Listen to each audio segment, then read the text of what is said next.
Bismillahirrahmanirrahim. Assalamualaikum warahmatullahi wabarakatuh. Alhamdulillahi wa kafa, wassalatu wassalamu ala rasulillahil mustafa wa ala alihi wa ashabihi wa man wafa. Rabbi shrah li sadri wa yassir li amri wahlul 'uqdatam min lisani yafqahu qawli. Puji syukur atas kehadiran Allah Subhanahu wa taala yang telah memberikan rahmat serta hidayah kepada kita untuk dapat melaksanakan perkuliahan kita pada hari ini. Selawat beriringkan salam masih tetap kita lantunkan kepada junjungan alam kita, yakni baginda Rasulullah SAW, dengan mengucapkan lafaz Allahumma sholli ala sayyidina Muhammad wa ala ali sayyidina Muhammad. Yang sama-sama kita hormati ibu dosen pembimbing dan teman-teman yang saya banggakan. Baiklah, tanpa memperpanjang kata mukadimah, langsung saja kami tampilkan hasil makalah kami atau hasil materi kami, yaitu yang berjudul Konsep Dasar Media dan Media Pembelajaran, yaitu yang beranggotakan Afifah Alia Nurwi, Fatil Syahira, Nur Anissa, Randy Susianti, Sahrul Gunawan, dan Ulil Akbar. Baiklah, masuk saja yang pertama, yaitu pengertian media dan media pembelajaran. Kata media berasal dari bahasa Latin medius, yang secara harfiah berarti tengah, perantara, atau pengantar. Dalam bahasa Arab, media adalah perantara atau pengantar pesan dari pengirim kepada penerima pesan.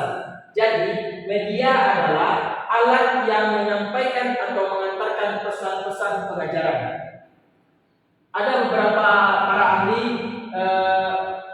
yang mengatakan media adalah yang pertama, menurut Winan Sanjaya, media berlaku untuk berbagai kegiatan atau usaha, seperti media dalam penyampaian pesan, media pengantar magnet atau panas dalam bidang teknik, media digunakan dalam bidang pendidikan sehingga istilahnya menjadi media pendidikan.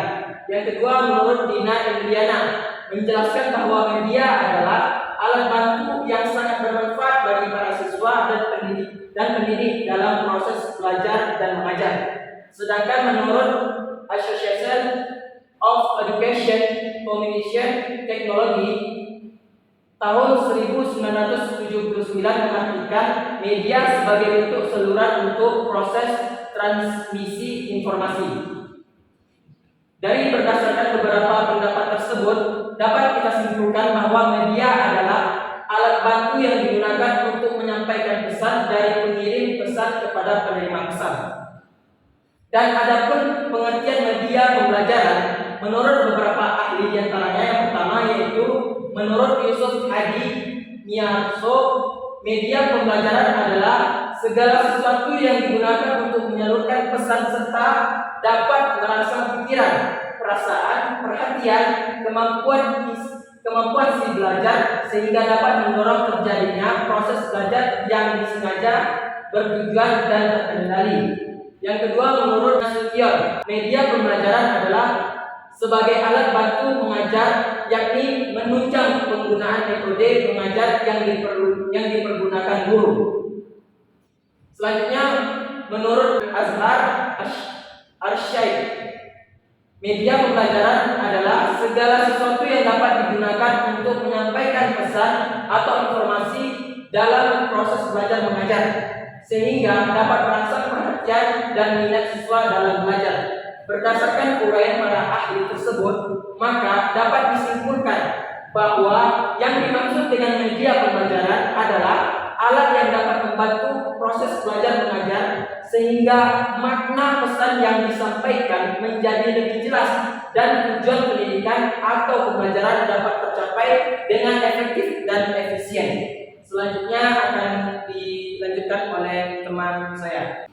Baiklah, selanjutnya kita masuk kepada bagian yaitu fungsi, manfaat, dan tujuan media pembelajaran. Nah, di sini ada menurut Wina Sanjaya ada beberapa fungsi dari penggunaan media pembelajaran. Yaitu yang pertama ada fungsi komunikatif, di mana media pembelajaran digunakan untuk memudahkan komunikasi antara penyampai pesan dan penerima pesan, sehingga tidak ada kesulitan di dalam menyampaikan bahasa verbal dan salah persepsi dalam menyampaikan pesan. Selanjutnya yaitu yang kedua, fungsi motivasi, yaitu media pembelajaran dapat memotivasi siswa dalam dalam belajar. Nah, dengan mengembangkan media pembelajaran tidak hanya mengandung unsur artistik, akan tetapi memudahkan siswa mempelajari materi sehingga dapat meningkatkan gairah siswa untuk belajar.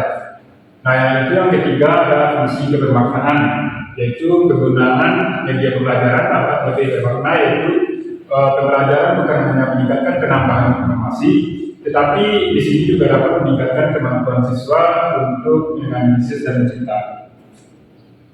Kemudian ada pun manfaat dari media pembelajaran, yaitu dapat meningkatkan motivasi dan minat belajar siswa, sehingga siswa dapat berpikir dan menganalisis materi pelajaran yang diberikan oleh guru dengan baik dengan situasi belajar yang menyenangkan, dan siswa dapat memahami materi pelajaran yang mudah. Kemudian adapun secara khusus media pembelajaran digunakan dengan tujuan itu pertama ada memberikan pengalaman belajar yang berbeda dan bervariasi sehingga merangsang minat siswa untuk belajar. Kemudian yang kedua adalah menumbuhkan sikap dan keterampilan tertentu dalam bidang teknologi. Dan yang ketiga menciptakan situasi belajar yang tidak mudah dilupakan siswa atau lebih berkesan. Nah, kemudian yang keempat yaitu mewujudkan situasi belajar yang efektif. Kemudian yang terakhir yang kelima untuk memberikan motivasi belajar kepada siswa. Nah, mungkin untuk fungsi dan tujuan mungkin sampai sana, kemudian selanjutnya akan dilanjutkan oleh rekan kami. Baik, selanjutnya yaitu latar belakang penggunaan media pembelajaran.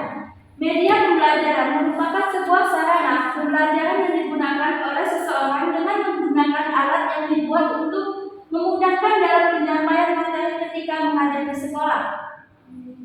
Hal seperti itu sangat membantu guru dalam mengajar di sekolah dan merupakan solusi untuk membuat siswa senang ketika belajar tidak merasa jenuh.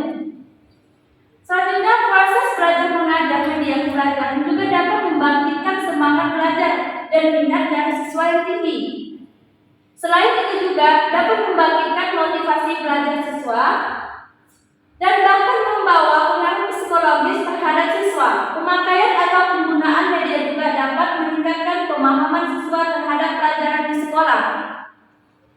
Media dimanfaatkan memiliki posisi alat bantu guru dalam proses mengajar, misalnya foto, grafik film, maupun pembelajaran menggunakan komputer yang berguna untuk menangkap, memproses, dan menyusun kembali informasi visual dan data. Adanya media dalam pembelajaran akan membuat siswa lebih terbantu dalam menerima pengetahuan dan keterampilan. Keberadaan media pembelajaran pada suatu proses pembelajaran dapat menjadi unsur yang penting untuk menciptakan suasana pembelajaran yang membuat siswa aktif dalam prosesnya. Selanjutnya akan dibacakan oleh teman saya. Sehingga sudah melanjutkan peranan media dalam pembelajaran yang bersama dengan media dengan komunikasi, yaitu sebagai perantara untuk menyampaikan informasi. Namun dalam pembelajaran sumber informasi dan penerima informasi yaitu guru, dosen, peserta didik, dan pihak lainnya. Media pembelajaran yaitu segala sesuatu yang dapat digunakan untuk menyalurkan pesan pengiriman kepada penerima. Selanjutnya, penggunaan media dalam proses pembelajaran memberikan beberapa manfaat, yaitu yang pertama, terjelas pembelajaran kita yang disampaikan. Yang kedua, mengatasi keterbatasan ruangan. Yang ketiga, mengatasi sistem pasif peserta didik. Yang keempat, menjadikan pengalaman manusia dari abstrak kepada konkret. Yang kelima, meningkatkan motivasi belajar peserta didik sehingga mendapatkan prestasi belajarnya yang meningkat. Selanjutnya akan dibahas oleh rekan saya. Baiklah, selanjutnya kita masuk kepada urgensi media dalam pembelajaran. Yang pertama adalah memperjelas penyajian pesan agar tidak terlalu bersifat verbalitas sehingga mempermudahkan siswa memahami apa yang disampaikan. Yang kedua adalah mengatasi keterbatasan ruang, waktu, dan daya indera. Yang ketiga yaitu menarik minat perhatian siswa dalam proses pembelajaran. Yang keempat adalah menimbulkan gairah belajar pada siswa tersebut. Sekian akan dilanjutkan oleh rekan saya. Selanjutnya, yang kelima yaitu memungkinkan terjadi interaksi lebih langsung antara anak didik dengan lingkungan kenyataan.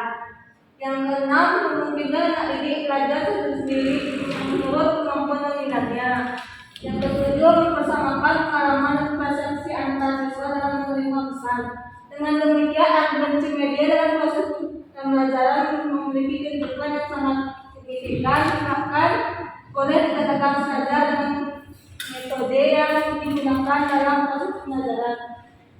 Baiklah, sekian dari penampilan materi kami. Jika kami ada kesalahan, kami mohon maaf. Saya akhiri dengan Assalamualaikum warahmatullahi wabarakatuh.